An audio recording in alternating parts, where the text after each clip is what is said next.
परमेश्वर का धन्यवाद करते हैं कि एक बार फिर मुझे सुंदर मौका मिला है कि मैं आपके सामने वचन को पेश कर सकूं। जैसा कि आप सब जानते हैं कि आज वीमेंस डे है। हम वीमेंस के ऊपर कुछ कहना चाहते हैं। बाइबल में पुस्तक है हमारे न्यायों की किताब। न्यायों की किताब में हम एक स्त्री के बारे में पढ़ते हैं, दबोरा के बारे में। हम पढ़ेंगे न्यायों की पुस्तक 4 उसका 4। उस समय लपीदोत की स्त्री दबोरा जो नबिया थी, इसराइल का न्याय करती थी। वह एफ्रेम के पहाड़ी देश में रामा और बैतेल के बीच में दबोरा के खजूर के तले बैठा करती थी, और इसराइली उसके पास न्याय के लिए जाया करते थे। यहाँ एक स्त्री है जिसके बारे में हम पढ़ते हैं। बाइबल की महान स्त्रियों में उसका नाम हुआ दबोरा। हम उसके बारे में पढ़ते हैं कि वो लपीदोत की स्त्री है। उन दिनों के अंदर जब यहूदियों के अंदर पुरुषों का बोलबाला था, पुरुषों को बहुत महत्व दिया जाता था। उस समय में हम पढ़ेंगे यहूदियों का एक ग्रंथ है तालमुद। तालमुद के अंदर भी बताया गया कि अगर स्त्रियों को कोई बात करनी होती थी तो वो बात अपने पति के पास पहुंचाया करती थी। वो पति अगुए तक पहुंचाया करता था, और अगुआ जब जवाब देता था तो वो पति को बताया जाता था, और पति जाकर के फिर पत्नी को बताता था। इतना ज्यादा कठिन दौर था। उस समय स्त्रियों का कोई महत्व नहीं था। सिर्फ पुरुष ही अगुए से बात कर सकते थे, और कोई भी डिस्कशन करना होता तो वो पुरुष ही करते थे, और उनको कोई राइट नहीं था कि वो आगे बढ़े। उन दिनों में, ऐसे कठिन दिनों के अंदर एक स्त्री जज बन गई। आप सोचो कि कितनी कठिन बात होगी उसके लिए कि जहाँ पुरुषों को प्रधान माना जा रहा है, पुरुषों को महत्व दिया जा रहा है, वहाँ एक स्त्री जज बन गई। न्यायों की पुस्तक में हम देखेंगे शमूएल एक जज था, शमगर एक जज था, गिदौन एक जज था, यिप्तह एक जज था, और ये जजेस की एक लंबी सी लिस्ट है। उन पुरुषों के बीच में ये एक स्त्री जज बन गई। अब उन दिनों के अंदर स्त्री का जज बनना बहुत ही कठिन बात था, और जज ही नहीं बनी बल्कि उसकी बातों में इतना प्रभाव था, उसके अंदर खुद के अंदर इतना प्रभाव था कि वो बोलती थी तो लोग उसे सुना करते थे। और जिस पेड़ के नीचे बैठ के वो न्याय किया करती थी, उस पेड़ का नाम ही दबोरा का पेड़ पड़ गया। देखिए, हमने आयत में देखा कि वो एफ्रेम के पहाड़ी देश में रामा और बैतेल के बीच में खजूर के तले बैठा करती थी। इसराइली उसके पास न्याय के लिए आया जाता। दबोरा के खजूर के तले, उस पेड़ का नाम ही दबोरा पड़ गया। अब उसके अंदर, उसकी बातों में, उसमें कितना इम्पैक्ट होगा, उसके नाम में कितना इम्पैक्ट था कि वो उसके पेड़ का नाम ही दबोरा का पेड़ पड़ गया। इतना किसी इंसान में कैपेबल होना, या किसी इंसान को इतना पावरफुल होना, जब तक परमेश्वर हमारे साथ काम नहीं करता, परमेश्वर ने उसके साथ काम ही नहीं किया, उसको हाथ में नहीं लिया, बल्कि उसको ब्लेस किया, उसको ब्लेसिंग दिया परमेश्वर ने, उसके काम को अपने हाथ में लिया। जो काम वो करती थी, परमेश्वर ने उसको बहुत ही ब्लेस्ड किया। बाइबल की महान स्त्रियों में हुई। न्यायों 4:3 में हम पढ़ेंगे, इसराइलियों ने यहोवा की दुहाई, जब अंधेर बहुत ज्यादा बढ़ गया था, जब उन दिनों में इसराइलियों के ऊपर बहुत बड़ा अंधेर बढ़ गया, 20 वर्ष तक वो राजा ने राज किया उनके ऊपर, उनका अंधेर इतना बढ़ चुका था कि इसराइलियों ने यहोवा की दुहाई दी। हम यहाँ 4 के अंदर पढ़ेंगे, तब एहूद मर गया, तब इसराइलियों ने फिर यहोवा की दृष्टि में बुरा किया, इसलिए यहोवा ने उनको हासोर में विराजने वाले कनान के राजा याबीन के अधीन कर दिया, जिसका सेनापति सिसरा था, जो अन्य जातियों में हेरोदेश का निवासी था। तब इसराइलियों ने यहोवा की दुहाई दी, क्योंकि सिसरा के पास लोहे के 900 रथ थे, और वह इसराइलियों पर 20 वर्ष तक बड़ा अंधेर करता रहा। कितने वर्ष तक? 20 वर्ष तक इसराइली अंधेर में रहे। वो अंधेर करता रहा। उसके पास 900 लोहे के रथ। 900 लोहे के रथ होने का मतलब है 900 टैंक। इतने रथ उसके पास में है, लेकिन वहां पर परमेश्वर ने दबोरा को भेज दिया। दबोरा वहां पे न्याय करने के लिए गई। उसने बाराक से बातचीत करी, और बाराक को कहा 10,000 पुरुषों को लेके चल। वहां 900 रथ हैं उसके पास, और यहाँ इनके पास सिर्फ 10,000 लोग हैं। यहाँ हम आगे देखेंगे कि उसने अब्नियोम के पुत्र बाराक को कैदेश नप्ताली में से बुलवा कर कहा, क्या इसराइल के परमेश्वर यहोवा ने आज्ञा नहीं दी कि तू जाकर ताबोर पहाड़ पर चढ़ जा, और नप्ताली और जबलूनी में से 10,000 पुरुषों को संग ले जा। उसके पास 900 लोहे के रथ, और इनके पास ओनली 10,000 लोग, 10,000 लोग इनके पास। तब भी ये इनको जीत मिली। क्यों? क्योंकि परमेश्वर ने इनको ब्लेस किया। यहाँ तक कि बाराक ने ये भी कहा था कि अगर तू मेरे संग में चलेगी तो मैं नहीं चलूंगा। हम वचन में देख सकते हैं, उसने कहा, बाराक ने उससे कहा, यदि तू मेरे संग चलेगी तो मैं जाऊंगा, नहीं तो मैं नहीं जाऊंगा। उसने कहा, निसंदेह मैं तेरे संग चलूंगी तो भी इस यात्रा से तेरी कुछ बढ़ाई न होगी, क्योंकि यहोवा सिसरा को एक स्त्री के अधीन कर देगा। तब दबोरा उठकर बाराक के संग कैदेश को गई। यहाँ पुरुष होकर के बाराक डर रहा है और दबोरा स्त्री होकर भी नहीं डर, क्योंकि उसको परमेश्वर ने ब्लेस किया था। एक स्त्री होने के बावजूद भी उसने अपने लोगों के लिए काम किया। वो अपने लोगों की इस दुर्दशा को देख नहीं पाई। उसने अपने लोगों से प्यार किया, उन्हें अपने प्रभु का आदर किया। उसके जीवन में हम देखते हैं, उसके नाम का अर्थ हम देखते हैं, परमेश्वर ने 900 रथ वाले को भी परास्त कर दिया सिर्फ 10,000 लोगों से। दबोरा के नाम का अर्थ हम देखेंगे, वैसे तो दबोरा के नाम का अर्थ है मधुमक्खी, लेकिन इसका आत्मिक मीनिंग है खुशबू फैलाने वाली, सुगंध, महक, मिठास देने वाली। उसके आत्मिक अर्थ है उसके नाम का सुगंध फैलाने वाले, खुशबू फैलाने वाली, महक देने वाली। यहाँ उसने अपने नाम के अर्थ को पूरा किया। आपके नाम के साथ आपका बहुत कुछ जुड़ा है। आपके नाम के साथ, मैंने पहले भी कई चीजों नामों के बारे में आपको बताया कि नाम के अर्थ के साथ बहुत कुछ जुड़ा होता है। इतनी प्रभावशाली स्त्री रही कि इसने अपनी जीत के बाद एक गीत भी लिखा, जिस गीत में उसने परमेश्वर का धन्यवाद ही किया, परमेश्वर की महिमा की। एक विक्ट्री सामने आई, असंभव चीजें संभव होने लगी। पहला गुण था उसका, दबोरा एक स्त्री है, एक न्यायी होने के बावजूद भी अपने पति के अधीन थी। उसने पति की अधीनता को नहीं छोड़ा, वो अपने पति के अधीन थी। पहला गुण उसका था कि वो अपने पति के अधीन रहती, क्योंकि हमें बाइबल के लॉ के अनुसार चलना है। बाइबल में भी कहा गया है स्त्री को पति के अधीन में रहकर कार्य करना। वो अपने पति के अधीन थी। जैसे हमने नए नियम में पढ़ा, यीशु मसीह के पास एक ऑफिसर आया था। उस ऑफिसर ने कहा कि मेरे सेवक को चंगा कर दो, लेकिन क्या करो, आप यहीं से बैठ कर के उसको बोलो कि मेरा सेवक चंगा हो जाए, तो वो उसी घड़ी चंगा हो जाएगा। क्योंकि मैं तो एक क्या हूँ, पराधीन मनुष्य हूँ। मैं एक को कहता हूँ जा तो वो जाता है, और दूसरे को कहता हूँ आ तो वो आता है। जब मैं एक खुद पराधीन मनुष्य हूँ तो मैं दूसरे को कैसा कह सकता हूँ कि, और सिपाही मेरे अधीन है। जब एक से कहता हूँ जा तो वो जाता है, दूसरे से कहता हूँ तो वो आता है। आप भी अपने पिता के अधीन। वो नहीं चाहता था कि मैं यीशु मसीह को ऑर्डर दूं या उनसे कहूं कि आप मेरे घर आके चंगा करो।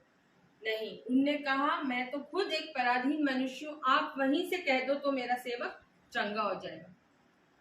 और परमेश्वर यीशु मसीह ने उस विश्वास को देखा कि उसका विश्वास कितना बड़ा है।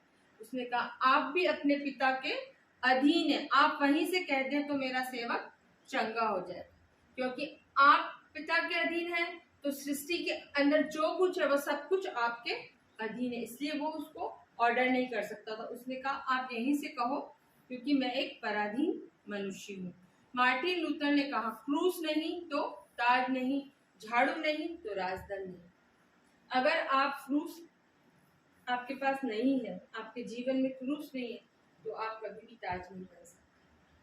अपने जीवन में क्रूस को उठाना है, अपने बोझ को उठाना है, आत्माओं के बोझ को रखना है। और आपके हाथ में झाड़ू नहीं तो राजदंड नहीं, क्योंकि आपको कार्य नहीं आता तो आप कभी भी एक मालिक बन के कार्य नहीं करवा सकते। इसीलिए अगर आप कभी किसी के अधीन नहीं हुए तो आपके भी अधीन कभी कोई नहीं हो सकता। आपको किसी न किसी के अंडर में कार्य करना पड़ेगा। कभी बीमारी में ना पड़े, कभी समस्या में ना पड़े, कभी संकट में ना पड़े, आपको परमेश्वर के अधीन होना पड़ेगा। आप किसी के अधीन नहीं तो कोई चीज आपके अधीन नहीं हो सकती। अधीनता में ही प्रभुता है, अधीनता में ही प्रभुता है। जब तक आदम परमेश्वर के अधीन रहा, सृष्टि की हर एक चीज उसके अधीन थी। आदम हर चीज के साथ रहता था, उसके साथ शेर भी थे, उसके साथ भालू भी था, उसके साथ चीता भी था, उसके साथ सांप भी था, लेकिन वो सृष्टि की किसी भी चीज से नहीं डरा। और जैसे ही परमेश्वर की दया का हाथ, करुणा का हाथ उसके ऊपर से हट गया और वो सृष्टि की हर एक चीज उसे डराने लगी। शेर डराने लगा, भालू, चीता, सांप, हर चीज से आदम डरने लगा। अगर हम किसी के अधीन नहीं हैं तो कोई हमारे अधीन कभी नहीं हो सकता। हमें किसी न किसी के अंडर में रहना पड़ता है। वो डरने लगा था। और यह आप स्त्री एक नबिया है, सारे लोगों पर राज करती, लेकिन अपने पति के अधीन है। अपने पति के अधीन थी, इसलिए पूरा देश इसके अधीन। कितनी महत्वपूर्ण बात है कि वो अपने पति के अधीन थी, इसलिए पूरा देश उसके अधीन था। ये उसका पहला गुण था कि वो अधीन थी। और हम देखते हैं उसके बारे में, आजकल के जवान बेटे बेटियां हैं वो पेरेंट्स के अधीन नहीं होते और कहते हैं हम प्रभु के अधीन। कलीसिया कहती है हम अपने पासबान के अधीन, पासबान के अधीन नहीं, और कहते हैं हम प्रभु से प्रेम करते हैं। अगर जवान बेटे बेटियां अपने पेरेंट्स के अधीन नहीं है तो वो प्रभु के अधीन भी नहीं है। अगर कलीसिया अपने पासबान के अधीन नहीं है तो वो प्रभु के अधीन भी नहीं है। ये बहुत इंपॉर्टेंट बात है, क्योंकि आजकल के जवान सोचते हैं कि हम जो कुछ कर रहे हैं वो सही है, लेकिन हमारे ऊपर किसी न किसी का होना बहुत जरूरी है। ये एक बिब्लिकल लॉ है कि हम माता पिता की ना सुने और हम कहें हम अधीन हैं तो ये गलत है, और पासबान के अधीन नहीं है तो ये भी एक गलत है। ये एक बिब्लिकल लॉ है। परमेश्वर हमारे ऊपर एक स्केल लगाते हैं, एक पैमाना लगाते हैं रिश्तों के लिए, कि वो हमारी काट छाट कर सके, हमें बता सके क्या सही है क्या गलत है। हमें सीखना पड़ेगा। आज कुछ लोग पीछे हैं तो इसी वजह से, क्योंकि वो किसी की सुनते नहीं, किसी के अधीन रहना नहीं चाहते, किसी को अपने ऊपर अपॉइंट नहीं करते। हमें अपने पासबान को अपॉइंट, किसी आत्मा पाए व्यक्ति को हमारे ऊपर अपॉइंट करना चाहिए कि वो हमारे जीवन में काट छाट कर सके। अगर पति पत्नी के साथ वफादार नहीं है तो वो प्रभु के साथ भी वफादार नहीं। अगर बच्चे पेरेंट्स के साथ वफादार नहीं है तो वो प्रभु के साथ वफादार नहीं। इसीलिए अगर कलीसिया पासबान के साथ वफादार नहीं है तो वो प्रभु के साथ भी वफादार नहीं। ये एक बिब्लिकल लॉ है जो हमारी बाइबल में दिया गया है। अगर जवान बेटे बेटी अपने पेरेंट्स के प्रति वफादार नहीं है तो वो प्रभु के प्रति भी वफादार नहीं हो सकते, क्योंकि इस पृथ्वी पर हमको माता पिता दिए गए जिनकी हम सुने, जो हमें डांट सके, हमें काट छाट सके। हम अपने बच्चों के अलावा किसी दूसरे के बच्चों को कुछ नहीं कह सकते आज के जमाने में। और पत्नी अगर पति के प्रति वफादार नहीं है, पति पत्नी के प्रति वफादार नहीं है और वो कहे मैं प्रभु के साथ वफादार हूँ, तो कभी नहीं हो सकता। और कलीसिया पासबान के साथ में वफादार नहीं है तो वो प्रभु के साथ भी कभी भी वफादार नहीं हो सकती।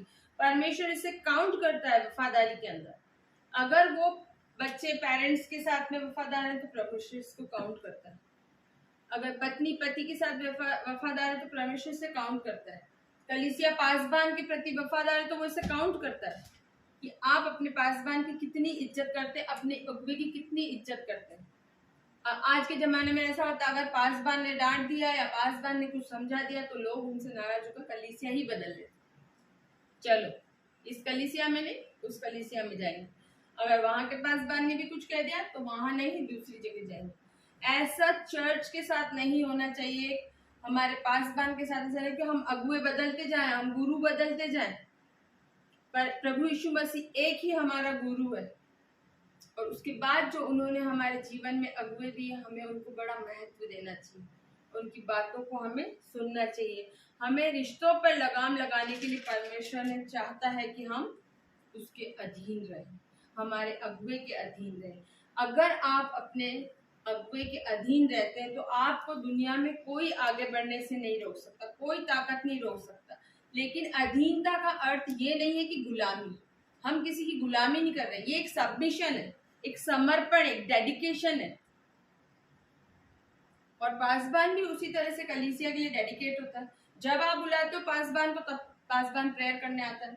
आपके घर में कोई फंक्शन हो, आपके घर में कोई सी भी सेरेमनी हो, दुख की हो चाहे सुख की हो, आप कॉल करते हैं और आपके पास्टर तुरंत आपके पास में आ जाते हैं। ये एक डेडिकेशन होता है कलीसिया का पासबान के प्रति और पासबान का कलीसिया के प्रति।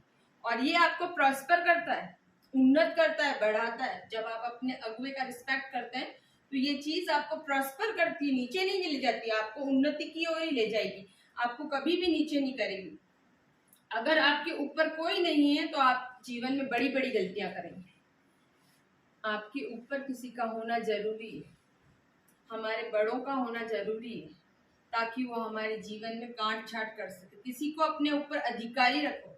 अगर आपके ऊपर नहीं है तो किसी को राइट दीजिए कि वो आपका करेक्शन कर सके, लाइफ में आपको करेक्ट कर सके, आपके जीवन में सुधार कर सके। अगर पासवान लोगों में सुधार करे तो वो बुरा मान जाए। पेरेंट्स सुधार करे जवान बेटे बेटियों का तो वो बुरा मान जाते। अरे हम तो बड़े हो गए, हमें समझदार हो गए, आप हमें बार बार एक ही बात क्यों समझाते हैं? बच्चों का कहना ये होता है। लेकिन बाइबल में कई जगह लिखी हुई है वही बातें हम बार बार पढ़ते ना, लेकिन परमेश्वर बार बार उन बातों को इसलिए हमारे सामने लाते हैं कि हम सुधर जाएं, हम गलतियां जीवन में ना करें, किसी को अपॉइंट करें। बाइबल में लिखा है, धर्मी जन मुझको डांटे ये मेरे लिए सौभाग्य की बात, खुशी की बात। मेरे सिर पर तेल के समान है। तेल को अभिषेक के साथ कंपेयर किया गया है। हमने बाइबल में कई जगह पढ़ा है ना कि शाऊल का अभिषेक हुआ, दाऊद का अभिषेक हुआ, सींग में तेल भर करके उनके सिर पर उंडे लगाए। इसलिए अभिषेक को जो तेल के साथ में कंपेयर किया, धर्मी जन मुझको डांटे ये मेरे सिर पर तेल के समान है, अभिषेक के समान है। अभिषेक कब आता है? हम लोगों ने देखा होगा, बाइबल पढ़ने से अभिषेक आता है, प्रार्थना करने से अभिषेक आता है, आराधना में जाने से, आराधना करने से अभिषेक आता है, पवित्र आत्मा से भरने से अभिषेक आता है। लेकिन किसी धर्मी जन के डांटे जाने से भी अभिषेक आता है। आपको लगेगा ये बहुत बड़ी अजीब बात है, लेकिन अगर हमारा पासवान हमको काटे, हमको छांटे, डांटे तो ये भी हमारे लिए अभिषेक की बात है कि हम बुरा नहीं माने, क्योंकि वो हमारे अगुए हैं। परमेश्वर ने उन्हें हमें अगुवाई करने के लिए दिया है। हम नहीं है जो हम किसी को अपना बना ले। परमेश्वर ने हमें हमारे ऊपर अपॉइंट किया है। अपने ऊपर किसी को अपॉइंट कीजिए।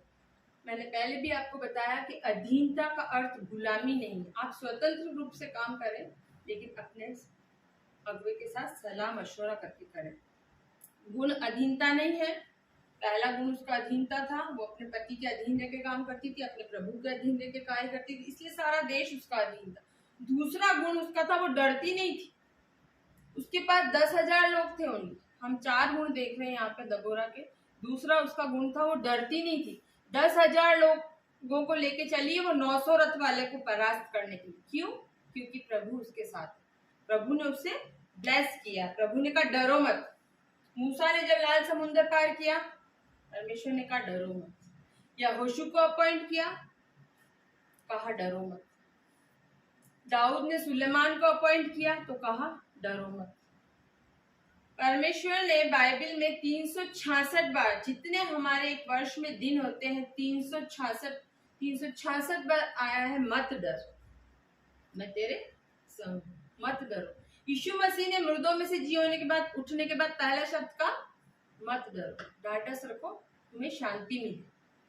पहला शब्द उन्होंने कहा मत डर।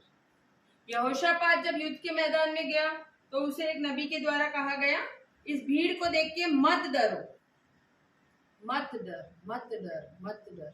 परमेश्वर कहता है मत डर, हमें डरना नहीं। वो अकेली स्त्री है, 12 पुरुष है तो भी डर रहा है। ये स्त्री होके नहीं डरी। वो कह रहा है तू चलेगी तो मैं चलूंगा संग, लेकिन वो स्त्री होके भी नहीं डरी, क्योंकि परमेश्वर उसके साथ था। वो अपने प्रभु से प्यार करती थी और वो डरती नहीं थी। वो 10,000 लोगों को लेकर के लड़ने के लिए चली है। और उनके मसीह लोग जो होते हैं ना, वो डरपोक नहीं होते। कोई लोग सोचता है कि हमारे डराने से वो डर जाएगा। यार मसीह लोग नम्र होते हैं, विनम्र होते हैं। कोई बात कह रहे हैं, हम्बल बन के कह रहे, नम्र होके कह रहे, विनम्र होके बोले, तो आप इसे ये नहीं सोचे कि ये डर गया, मसीह लोग डरपोक है। ऐसा नहीं, मसीह लोग डरपोक नहीं होते। ये यहूदा के शेरे बबर की कौम है। शेरे बबर, यीशु शेरे बबर, यहूदा का शेरे बबर। हम गीत में भी गाते हैं ना, हम डरने वाली कौम नहीं, सिर्फ हम प्रभु के भय में जीवन व्यतीत करने वाली कौम है। हमारे साथ अगर कोई गलत करता है तो उसका लेखा परमेश्वर लेता है, हमें लेने की जरूरत नहीं है। हमें भीड़ के संग नहीं जाना, हमें परमेश्वर के संग जाना। कुछ लोग भीड़ को देख के आनंदित होते हैं, भीड़ में जाना उन्हें अच्छा लगता है, लेकिन हमें अपने परमेश्वर के संग रहना अच्छा लगता है, भीड़ के संग चलना अच्छा नहीं लगता। हमें अपने परमेश्वर की अधीनता में चलना अच्छा लगता है। हम डरपोक नहीं है। कोई कहता है वो डर गया, वो कुछ नहीं करेगा, लेकिन हम डरपोक नहीं, हमें डरना नहीं। प्रभु हमारे साथ है, घबराने की जरूरत नहीं है। वह प्रकाशित वाक्य में लिखा है, डरने वाले लोग स्वर्ग में नहीं जाएंगे। तो हमें डरना नहीं। खाली हम कैसे लोग हैं? नम्र लोग हैं, विनम्र लोग हैं। परमेश्वर हमारे जीवन से कार्य लेना चाहता है। परमेश्वर चाहता है कि हम उसकी महिमा के लिए इस्तेमाल किए जाए। हम अपने आप को सिर्फ सीमित ना रखें, परमेश्वर चाहता है। उसका तीसरा गुण है, वह खुदा से प्यार करती है। खुदा से प्यार करती है और खुदा के लोगों से भी प्यार करती है। उससे वो दुर्दशा देखी नहीं जा रही थी लोगों की। 20 वर्ष तक जो लोगों पर अंधेर हुआ, उससे वो देखा नहीं जा रहा था। वो सहन नहीं कर पा रही थी उसको, उस पीड़ा को। इसलिए वो उठी और वो लोगों की दुर्दशा को सहन नहीं कर रही थी, इसलिए वो लोगों के लिए कार्य करने के लिए उठी। दबोरा उठी और लड़ने को चली बाराक के संग। किसी ने रिनल बांके से कहा कि आप आत्माओं का बोझ लेके ऐसे कैसे कार्य कर लेते हैं, आप इतनी बड़े बड़े कार्य कैसे कर लगते हैं। उन्होंने कहा, मेरे लोगों की आत्माओं का बोझ अपने ऊपर लिया। कभी कभी खुदा के लोग खुदा के हाथ बन जाते। हमने पढ़ा, शमूएल में भी पढ़ा, हमने प्रेरितों के काम में भी पढ़ा, हमने लूका 2:52 में भी पढ़ा कि खुद प्रभु यीशु मसीह भी मनुष्य और प्रभु दोनों थे। लूका 2:52 देखेंगे हम।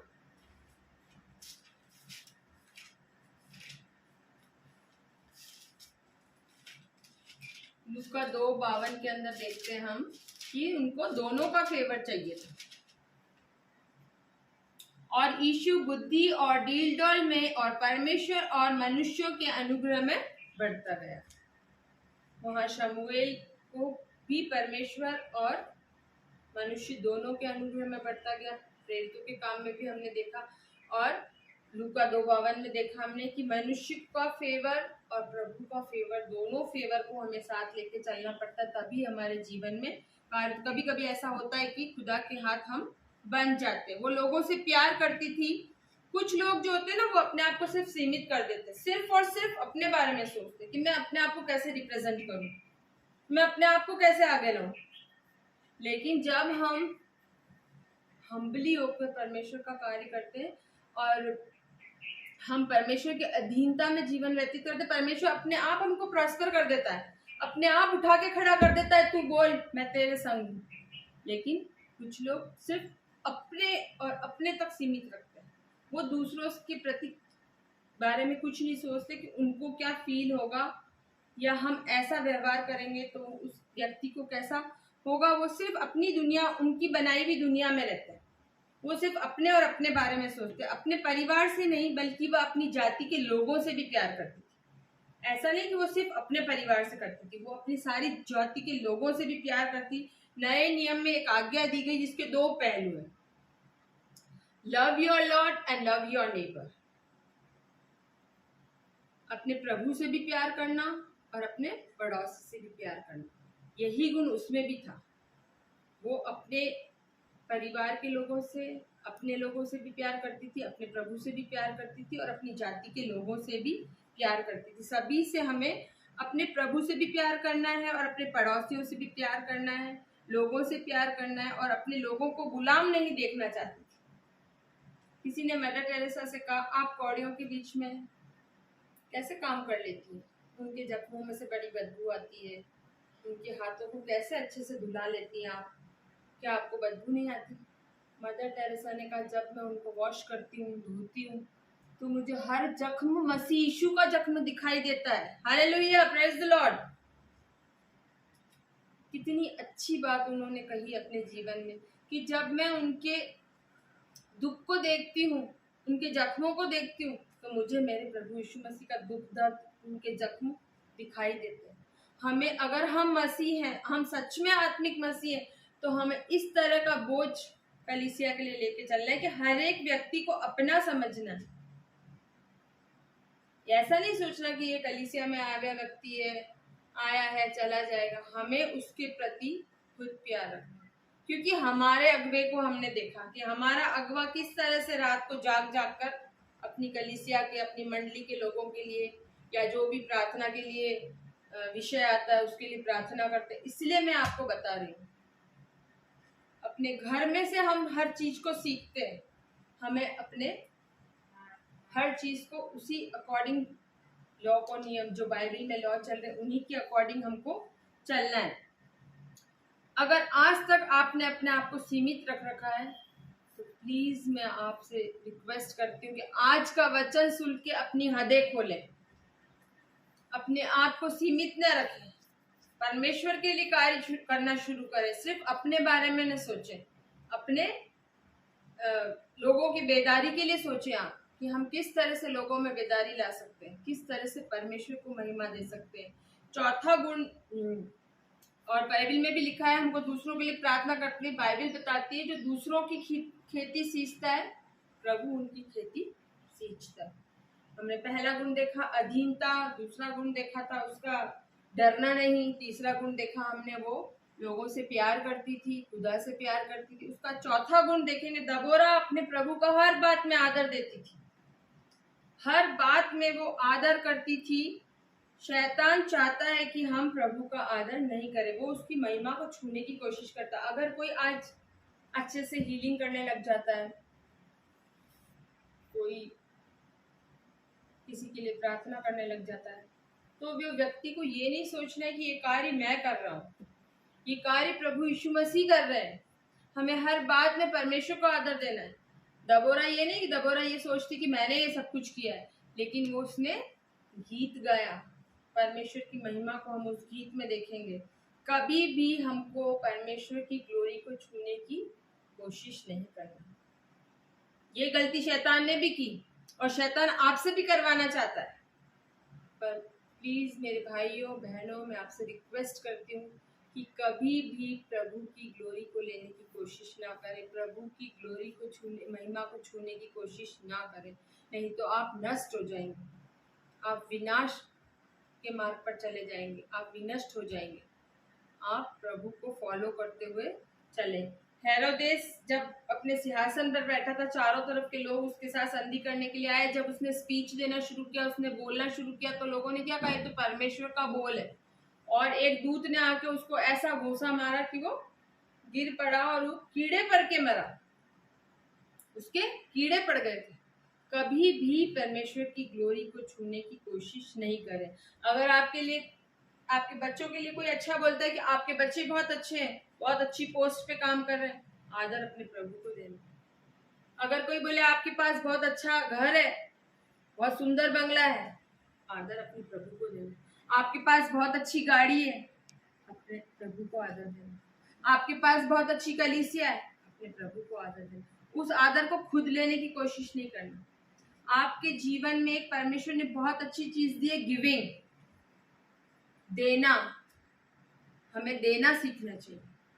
हम कितना प्रभु के लिए दे सकते हैं, कितना प्रभु के लिए कर सकते हो, हमारी कोशिश यही होनी चाहिए कि हम परमेश्वर के लिए समय दें। अगर हमारे पास ज्यादा पैसा तो हम परमेश्वर के कार्यों के लिए दान दें। गिविंग जो इंसान करता है उसे दुनिया की कोई चीज हरा नहीं सकती। हर चीज उसके कंट्रोल में होगी। जो प्रभु को देता है वो वापस लौटकर उसके पास आता है।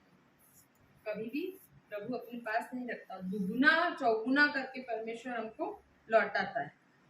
मेरे प्रिय भाइयों और बहनों, मेरे से आज के वचन में यही कहना था कि वीमेंस डे के ऊपर ये स्पेशल वचन मैंने दबोरा का निकाला।